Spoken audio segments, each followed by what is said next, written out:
Hello my dear students, welcome to my YouTube channel. आज इस video में मैं आपके साथ डिस्कस कर रही हूँ ग्रेड 10 हाइट एंड डिस्टेंस के प्रॉब्लम सम्स। तो चलिए शुरू करते हैं। Two pillars of equal height stand on either side of the road which is 100 metre wide. तो दो पिलर खड़े हैं जो कि 100 मीटर वाइड रोड के साइड में है। तो ये दो पिलर्स है और ये जो लाइन है वो रोड है। इसकी क्या वैल्यू है? 100 मीटर्स। नीचे मैंने पेंसिल से डायग्राम ड्रॉ किया है, डायग्राम में भी आपको समझा दूंगी, पर सेम ही डायग्राम है। At a point on the road between the two pillars, मतलब ये पॉइंट ले लेते हैं between the two pillars, the angle of elevation of the top of the pillars are 60 degree and 30 degree. तो एक point पे एक कोई पर्सन खड़ा है या ऑब्जर्वर खड़ा है, वो पिलर्स के टॉप को देख रहा है। तो यहाँ से वो इस पिलर के टॉप को देख रहा है और इस पॉइंट से इस पिलर के टॉप को देख रहा है। तो एंगल क्या बन रहे हैं उसके? यहाँ पे बन रहा है 30 डिग्री और यहाँ पे बन रहा है 60 डिग्री।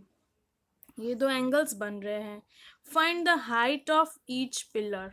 ईच पिलर का हाइट निकालना है और position of the point on the road. तो ऑब्जर्वर जिस पोजीशन पे खड़ा है रोड पे, वो पॉइंट निकालना है हमको। तो चलिए शुरू करते हैं। तो इस तरीके से आप डायग्राम पहले ड्रॉ कर देंगे। तो सेम डायग्राम जो है, जो मैंने आपको बताया, वो यहाँ पे मैंने ड्रॉ में आपको जो डालते हो, फिर उसको इस तरीके से लेबल करना है और उस लेबल को जो है आपको डिस्क्राइब भी करना है। तो यहाँ पे नीचे मैंने सब डिस्क्राइब किया है। वन बाय वन मैं रीड करूँगी और डायग्राम से आपको रिलेट करके समझाती जाऊँगी। तो फर्स्ट है, let A B and C D be two pillars. तो ए बी यहाँ पे है और सी डी दो पिलर्स हैं। Each of height h metres, दोनों की हाइट सेम है, तो हमने क्या अज्यूम किया? h मीटर्स उनकी हाइट है। A C be the road such that A C is equal to metres. अब ये और सी के बीच का डिस्टेंस क्या है? 100 metres. Let O be the point of the observation on AC. अब O is a point where observer is standing. Let OA is equal to x metre. तो OA हम अज्यूम कर रहे हैं x मीटर। तो OC क्या होगा? Total 100 minus x, तो इसलिए 100 माइनस x हो गया OC। तो OC will be 100 minus x metres. Also angle AOB is 60, AOB is 60 and angle COD is 30 degrees. AB is perpendicular to AC and CD is perpendicular to AC. AB मतलब pillar जो है वो road से perpendicular है और CD मतलब जो pillar है वो भी रोड से परपेंडिकुलर है, मतलब 90 डिग्रीज है। So now from right triangle OAB, अब ये जो हमारे पास राइट ट्रायंगल है AOAB,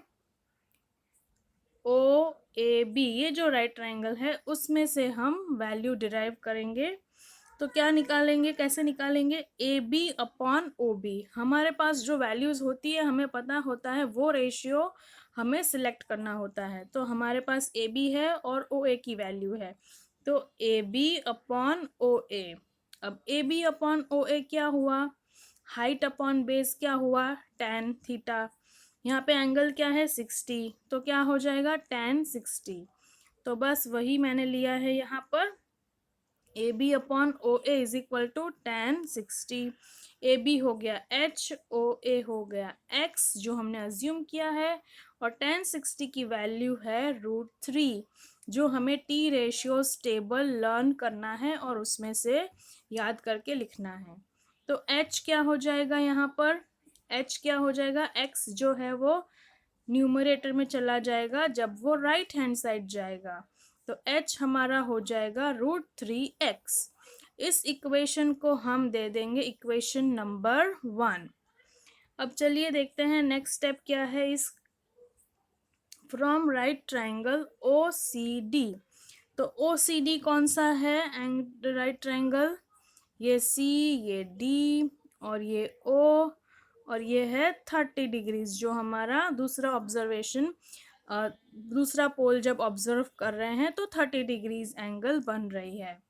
तो from right triangle O C D we have C D upon O C, मतलब कि height upon base is equal to 10 और थीटा, और यहाँ पे क्या है डिग्री 30, इसलिए 30 डिग्री। तो ओ सी डी क्या है हमारा? एच मीटर्स, जो पिलर का हाइट है, दोनों पिलर का हाइट सेम है, इसलिए एच। ओ सी क्या हो गया यहाँ पे? टोटल 100 माइनस एक्स हमने लिया था, तो इसलिए 100 माइनस एक्स इज ओ सी।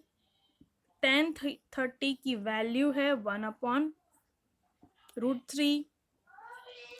तो h क्या हो जाएगा हमारा? यहाँ पे जो h है वो क्या हो जाएगा? ये 100 माइनस एक्स है, वो न्यूमरेटर में जाएगा राइट हैंड साइड में। तो h is equal to 100 minus x upon √3। ये हम देते हैं इक्वेशन नंबर 2। अब हमारे पास जो इक्वेशन 1 थी उसमें भी h की वैल्यू थी, h is equal to √3x, और सेकेंड इक्वेशन जो हमारी बनी है उसमें भी हमें h की ही वैल्यू मिली है, h is equal to x minus 100 minus x upon √3। तो अब हम क्या करेंगे? इस दोनों ही इक्वेशन को इक्वेट करेंगे।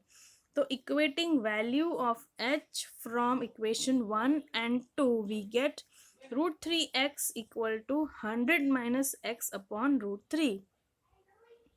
अब इसमें क्या होगा? ये जो √3 है वो राइट हैंड साइड जाएगा तो न्यूमरेटर में चला जाएगा, तो इसलिए √3x into √3 is equal to 100 minus x. अब √3 इंटू √3 क्या हो गया? 3x। यहाँ पे 100 minus x as it is. ये x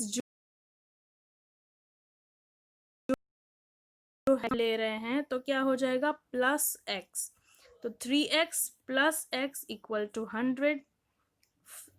3x प्लस x क्या होगा? 4x equal to 100। x क्या हो जाएगा?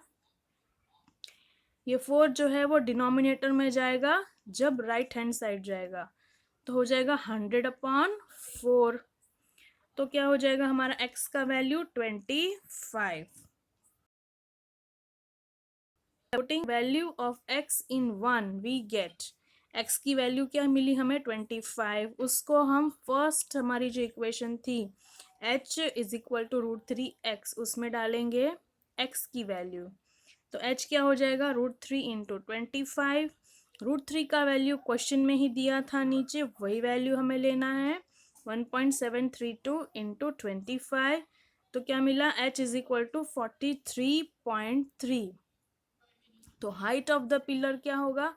Hence the height of the pillar is 43.3 meters and the point of observation is 25 meter away from the first pillar। तो x equal to 25 है, तो इसलिए हमको क्या मिला? ऑब्जर्वेशन पॉइंट कहाँ पे खड़ा है वो person? 25 metres away from first pillar. तो इस तरीके से जो है ये क्वेश्चन को सॉल्व करना है। आई होप आपको ये क्वेश्चन कैसे सॉल्व करना है वो समझ में आ गया है। यहाँ पे हमेशा क्वेश्चन में वैल्यू दी होती है, वही वैल्यू लेना होता है। कभी कभी ये 2 नहीं होता है तो 2 नहीं लेंगे, जो दिया है वही वैल्यू लेंगे। और कभी कोई क्वेश्चन में वैल्यू नहीं होती है तब हमें याद रखनी चाहिए ये वैल्यूज़, और याद रख के उसको लिखना है। तो ये क्वेश्चन पूछा गया है CBSE 2011 एंड 13 में।